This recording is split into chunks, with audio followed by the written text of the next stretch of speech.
Exciting po talaga ang usapan ngayon dito sa mundo ng cryptocurrency habang si Bitcoin ay papalapit na sa napakalagang milestone ito sa presyong $100,000. Ayon po sa mga analyst, hindi lang ito simpleng resistance level.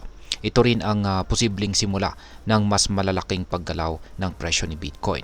May prediction na maaring pumalo itong si Bitcoin ng hanggang $170,000 o humigit kumulang 9 million pesos. Yan, 9 million pesos po ang katumbas niyan.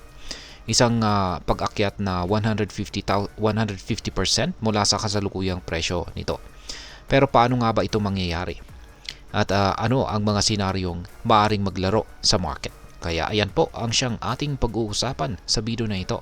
Pero bago po tayo magpatuloy, ay nais ko lamang po munang bigyang linaw ang aking disclaimer kung saan ang nilalaman po ng video na ito ay hindi po ito isang financial advice. For education and information purposes lamang po ang layunin nito. Ayan, ano nga ba ang sinabi ng mga analyst tungkol dito kay Bitcoin? Ayon po sa analyst na si Ginoong Agrag Crypto, ang roadmap ni Bitcoin ay maaari pong magmukhang ganito. Una ay aabot ito sa presyong $100,000, pagkatapos ay posibleng tumalon hanggang $102,000 o $104,000. Pero hindi raw ito tuloy-tuloy na pagtaas. Maaaring magkaroon ng retracement o pansamantalang pagbaba ng presyo lalo na kapag umabot ito sa CME gap. Yan po ay sa pagitan ng $78,000 at $80,000. Ang CME gap ay ito po ay mga price levels na hindi po naglalaro sa futures market, kung saan madalas nagiging target ng market para punuan. Ngayon ay kapansin-pansin ang koneksyon ng roadmap na ito sa cycle ni Bitcoin noong taong 2017 to 2018. Noon itong si Bitcoin ay nagkaroon po ng mga malalaking rally bago po ang matitinding correction nito. Pero pagkatapos po ng retracement, bumalik ito sa kanyang bullish momentum. Ang tanong ngayon ay mauulit nga ba ang kasaysayan o history na ito ni Bitcoin? Ano ang sinasabi po ng mga indicators? Ayan, unahin po natin sa Relative Strength Index o yung RSI. Ito po ay isang technical indicator na sumusukat po sa momentum ng isang asset. At ito po ay nagpapakita na ng isang bullish territory. Ipinapakita nito na nasa bullish territory itong si Bitcoin. Kapag ang RSI ay lumampas sa 70, kadalasang sinasabi ng mga analyst na ang market ay nasa overbought zone. Pero sa kasaysayan po ni Bitcoin, ang overbought RSI ay madalas po na nauuwi sa mas malaking pag-akyat ng presyo bago ang isang market peak.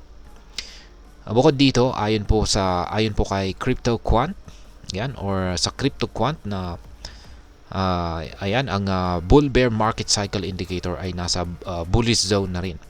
Nung huli itong nangyari ay nung pang taong 2020. Sumunod ang napakalaking rally ni Bitcoin na nagdala ng presyo nito sa dating all-time high na $69,000 noong taong 2021.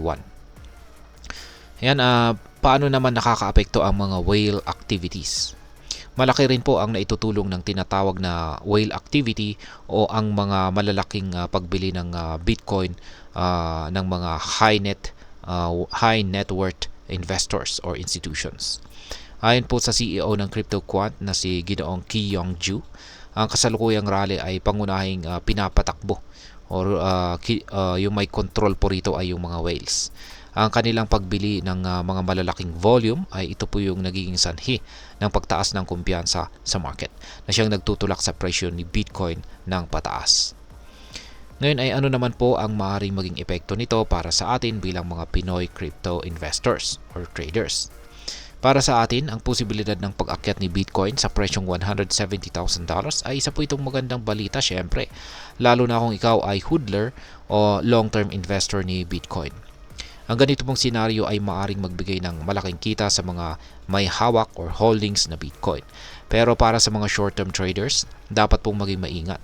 Ang malalaking retracement na binanggit sa roadmap ay maaari po kasing magdulot ng pansamantalang pagkalugi kung hindi magagamit ng tama ang mga stop loss orders o tamang risk management.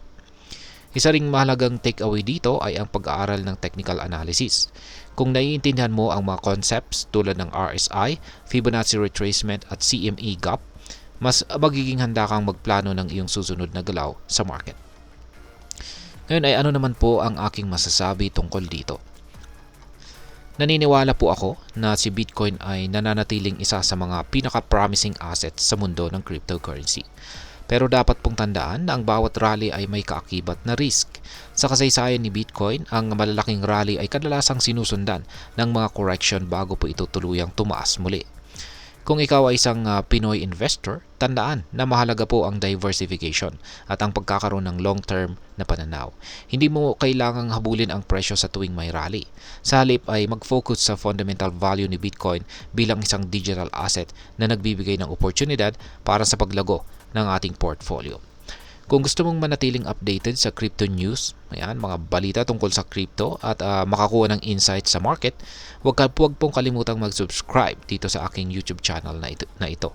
At mag-iwan po ng like at comment para maibahagi rin ang inyong opinion. Marami pong salamat sa panonood. Ingat po tayo lagi at God bless po sa ating lahat.